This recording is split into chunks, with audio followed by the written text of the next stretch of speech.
నమస్కారం. Welcome to Telugu stories book. సమయం సాయంత్రం 5 గంటలు. ఆఫీస్ అయింది. బండి తీశాను. ఏదో ఆలోచనలో ఉన్నాను. తను ఒక లిస్ట్ ఇచ్చింది తెమ్మని. అది ఉందో లేదో జేబు తడుముకున్నాను. అమ్మయ్య, ఉంది. ఇంటి రోడ్కి దారి తీసిన నేను వెంటనే మార్కెట్ వైపుకు బైక్ తిప్పాను. ఆఫీస్ నుంచి నేను ఉండే ఏరియా సుమారుగా 10 కిలోమీటర్లు ఉంటుంది.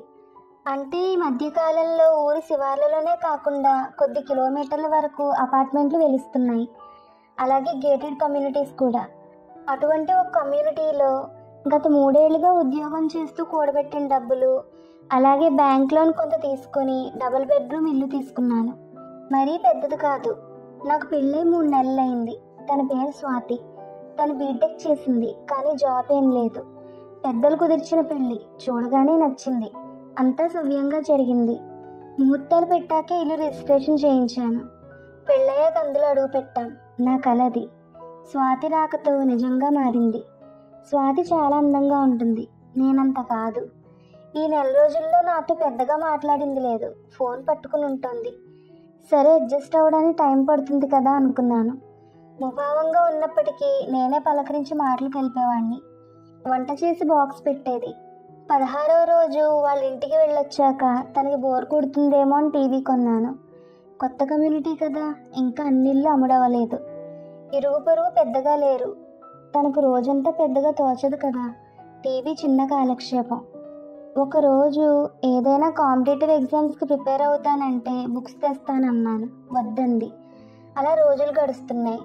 ఇక ఈ రోజుకొస్తే ఇంట్లో సరుకులు అయిపోతే చిన్న చీటీ రాసిచ్చింది కావాల్సినవి తెమ్మని. అందుకే నా పైన మార్కెట్కి వెళ్ళే దారిలో ఒక థియేటర్ ఉంది, సౌభాగ్య అని. అప్పుడే సినిమా వదిలినట్టున్నారు. జనం బయటకు నడుస్తున్నారు. అలానే బైకులు, కార్ల వాళ్ళు నిదానంగా చూసుకుంటూ థియేటర్ గేట్ దాటి మెయిన్ రోడ్కి వస్తున్నారు. నేను బండి స్లో చేశాను. అప్రయత్నంగా నా చూపులు అక్కడి ఒక బైక్ వైపుకు మళ్ళాయి. అది చూడగానే గుండె ఒక్కసారిగా ఆగినట్టు, కళ్ళు గిర్రుని తిరిగినట్టు, ఇది అబద్ధం అన్నట్టు అనిపించసాగింది. మళ్ళీ తమాయించుకుని చూశాను. ఆ దృశ్యం నిజమే. అక్కడ ఒక బైక్ మీద ఒక అబ్బాయి కూర్చుని ఉంటే తన వెనుక 2 వైపులా కాళ్ళు పెట్టుకుని కూర్చున్న స్వాతి, నా భార్య స్వాతి. వాళ్ళు ఏదో మాట్లాడుకుంటూ నవ్వుకుంటున్నారు. ఆ జనంలో వాళ్ళని గమనించలేదు. నేను వెంటనే బండి వెనక్కి తిప్పి కొద్దిగా ముందుకు వెళ్ళి ఎడం వైపు తిరిగి వాళ్ళని దూరం నుంచి చూడసాగాను. తన చేతులతో తను పట్టుకుని వీపుకు ఆనుకుని కూర్చునుంది. నాకు అప్రయత్నంగా కన్నీళ్ళు వచ్చేసాయి. వాళ్ళ రోడ్డు నుంచి కుడివైపుకు తిరిగారు. నేను నా జేబులో ఉన్న కర్చీఫ్ తీసి ముఖానికి కట్టుకున్నాను. దూరంగా వాళ్ళని అనుసరించసాగాను. అంటే తను ముభావంగా ఉండడానికి కారణం ఇదా? అంటే నన్ను ఇష్టం లేకుండా పెళ్లి చేసుకుందా? అసలు ఇలా చేయడం ఏంటి? పెళ్లి కొప్పుకున్న గతాన్ని వదిలేయాలి కదా. ఇంకొకరి జీవితంలోకి వచ్చాక పాత ప్రేమ మర్చిపోవాలి. కానీ ఇలా సంబంధం కొనసాగించి నా జీవితంతో ఆడుకోవడం ఏంటి? వాళ్ళు మా ఇంటి వైపు వెళ్ళసాగారు. కమ్యూనిటీ దగ్గరకు వచ్చింది. నేను దూరంగా బండి ఆపి చూస్తున్నాను. మా ఇంటికి కొంచెం దూరంలో అతను బండి ఆపాడు. నాకు వాళ్ళు కనిపిస్తున్నారు. స్వాతి దిగాక చేతులు కలిపి ఏదో చెప్పి వడివడిగా వెళ్ళిపోయింది. నేను బైక్ తిప్పి దగ్గరలో ఒక పాన్ షాప్ ఉంటే బైక్ పక్కన పెట్టి అక్కడి నుంచి సిగరెట్ తాగుతున్నాను. అతను వస్తూ బండి అక్కడే ఆపాడు. నా పెళ్లి ఫోటోలు వాడితో పంచుకునే ఉంటుంది. నన్ను చూస్తే గుర్తుపట్టే అవకాశం ఉండడంతో సిగరెట్ పడేసి మళ్ళీ ముఖానికి కర్చీఫ్ కట్టుకుని నా బండిని ఆనుకుని నుంచున్నాను. వాడు దిగి పాన్ షాప్ని సమీపించి ఒక సిగరెట్ తీసుకున్నాడు. 6 అడుగులు ఎత్తుంటాడు. జిమ్ చేస్తాడనుకుంటాను. టీషర్ట్ కండలు చూపించేలా ఉంది. పాన్ షాప్లో ఒక మధ్య వయసు వాడు. బయట నేను, అతను తప్ప ఇంకెవరూ లేరక్కడ. వాడు సిగరెట్ వెలిగించి పొగ గుండెలకు లాగి వదిలాడు. అది రింగులు తిరుగుతుంది. సరిగ్గా వాడి జేబులో ఫోన్ రింగ్ అవుతుంది. జేబులో ఫోన్ చేతిలోకి తీసుకుని హలో అన్నాడు. నేను ఊహించాను ఆ కాల్ స్వాతిని చేసుంటుందని. నేను ఆఫీస్ నుంచి వచ్చేసరికల్లా ఇంటికి చేరుకునే మంచి ప్లాన్ వేసుకున్నారు. నాకు తెలిసి ఇది పెళ్ళైన వారం నుంచి మొదలై ఉంటుంది. ఎందుకంటే పెళ్ళి, అలాగే గృహప్రవేశ హడావిడి అని చుట్టాలు మరియు మా వాళ్ళు వారం దాకా ఇక్కడే ఉన్నారు. తర్వాత నుంచి తను ఒక్కతే. నేను ఉదయం 10కి వెళ్ళిపోతే సాయంత్రానికి కానీ రాను. ఇంతకన్నా మంచి సమయం ఎక్కడ దొరుకుతుంది వాళ్లకు? పైగా టౌన్కి దూరంలోని కమ్యూనిటీ. పెద్దగా జనం ఉండరు, రోజంతా వాళ్ళు గడపచ్చు.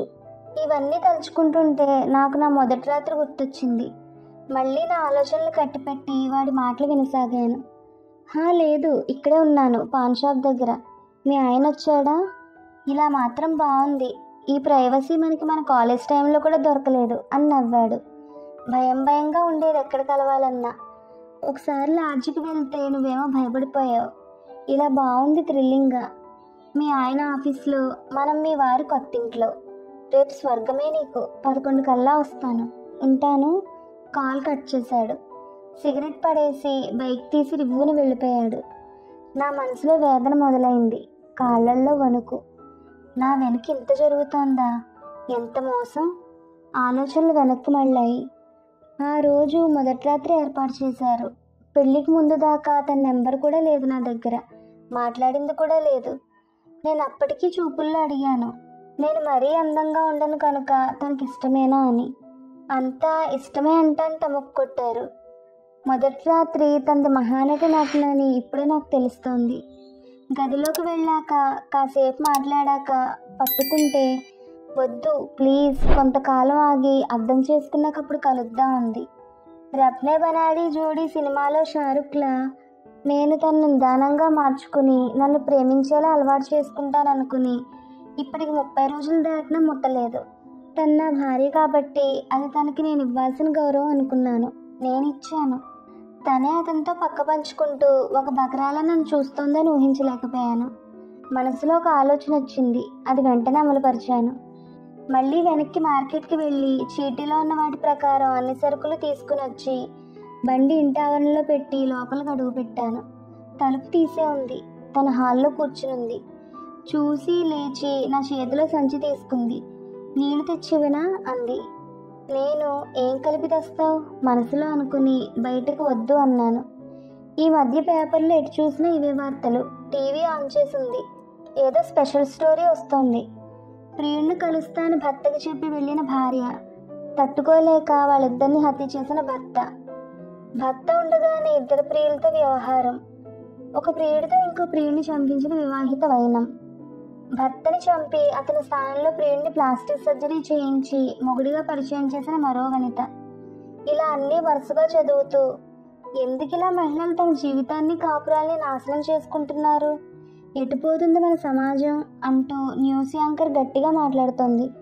నేను ఇన్ని రోజులు ఈ వార్తలు చూసి ఇదేంట్రా ఇలా చేస్తున్నారు వీళ్ళు, సెక్స్ సుఖం కోసం ఇంతలా దిగజారుతూ హత్యలు చేసి పిల్లల్ని అనాథలు చేసి ఏం సాధిస్తున్నారు చివరికి అనుకునేవాడిని.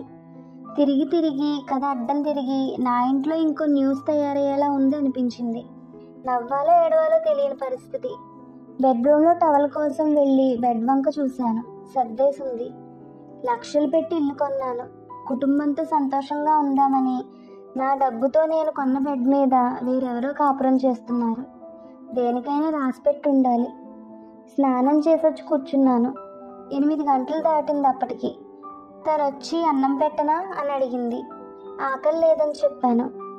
ఏమో చంపే ప్లాన్ చేసినా చేసి ఉండొచ్చనే నా అనుమానం బలపడింది. ఆ న్యూస్ ఎఫెక్ట్ కావచ్చు.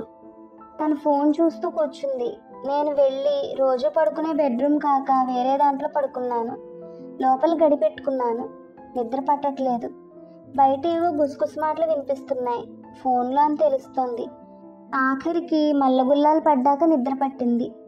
ఉదయం త్వరగా లేచి రెడీ అయ్యి బాక్స్ వద్దని చెప్పి 9 గంటల్లోపే బయటకు బయలుదేరసాగాను. తను చూసి ఏంటి రాత్రి తినలేదు, ఇప్పుడు బాక్స్ వద్దంటున్నారు, ఏమైంది అని డౌట్గా అడిగింది. నేను వచ్చిరాని నవ్వుతూ అదేం లేదు, మా ఆఫీస్లో కొలీగ్ పుట్టినరోజు, లంచ్ అక్కడే, అందుకే అని బయలుదేరాను. బండి తీసి బస్టాండ్ దగ్గరలోకి వచ్చేసి నేను నా మనసులో వచ్చిన ఆలోచన కార్యరూపం దాల్చే ఆ సమయం కోసం ఎదురు చూడసాగాను. కొద్ది నిమిషాల్లో నా ముందుకి మా అమ్మ నాన్న, స్వాతి అన్నయ్య మరియు అమ్మా నాన్నలు అంటే మా అత్తమామలు వచ్చి నించున్నారు. కొత్తల్లుడు అలాగే బావ ఎందుకింత అర్జెంటుగా ఇదే సమయానికి పిలిచాడో వాళ్ళకి అర్థం కాలేదు. మా అమ్మ నాన్న కూడా ఆశ్చర్యంగా ఏంటా అన్నట్టు నా మొహం చూస్తున్నారు. నేనేమీ మాట్లాడలేదు. మీకే తెలుస్తుంది, కొంచెం సేపు ఆగండి అన్నాను. వాళ్ళు నన్ను ఇంటికి వెళ్దాం, ఇక్కడెక్కడో నుంచోబెట్టావేంటి అని అడుగుతున్నారు. మా మావయ్య అత్తయ్య ఏమైంది బాబు, స్వాతితో ఏదన్నా గొడవ అయిందా అని అంటున్నారు. నేను అన్నీ వింటూ సమాధానం చెప్పకుండా మౌనంగా ఉన్నాను. టైం చూశాను, 11 దాటింది. నా బండి బస్టాండ్ పార్కింగ్లో పెట్టి ఒక ఆటో మాట్లాడాను. అందరూ ఎక్కి ఇంటికి చేరాము. ఇంటి ఎదురుగా ఒక బండి ఉంది. ఎవరిది బావా బండి అని అడిగాడు స్వాతి అన్నయ్య. చెప్తా దిగండి అని ఆటో దిగాక ఆటోవాడికి డబ్బులు ఇచ్చి పంపేసి ఇంటి గేట్ తీసి అందరం లోపలికి అడుగు పెట్టాం. మెయిన్ డోర్ వేసింది. ఇంటి చుట్టూ ప్రహారీ ఉంది. వేరే పారిపోయే మార్గం కూడా లేదు మనసులో అనుకున్నాను. డోర్ బెల్ మోగించాం. కొంచెం సమయం గడిచాక తలుపు తెరుచుకుంది. ఎదురుగా స్వాతి. వాళ్ళందరితో పాటు నన్ను చూసి మతి చెడినట్టుంది, కంగారుగా ఉంది. వాళ్ళమ్మ స్వాతితో ఆ బట్టలేంటే అంది. కంగారులో స్వాతి నలిగిన నైటీలో వచ్చేసింది. నాకు పరిస్థితి అర్థమైంది. వెగటు అసహ్యం కలిగాయి. అందరూ ఇంటి లోపలికి అడుగు పెట్టాం. నేను వాళ్ళంతా కూర్చున్నాక స్వాతిని చూస్తూ, స్వాతి ఇక పిలువతన్ని. కాదు నా బెడ్రూమ్ నుంచి అన్నాను. నా మాటల్లో గాంభీర్యం ఉంది. అందరూ ఒక్కసారిగా నన్ను చూశారు.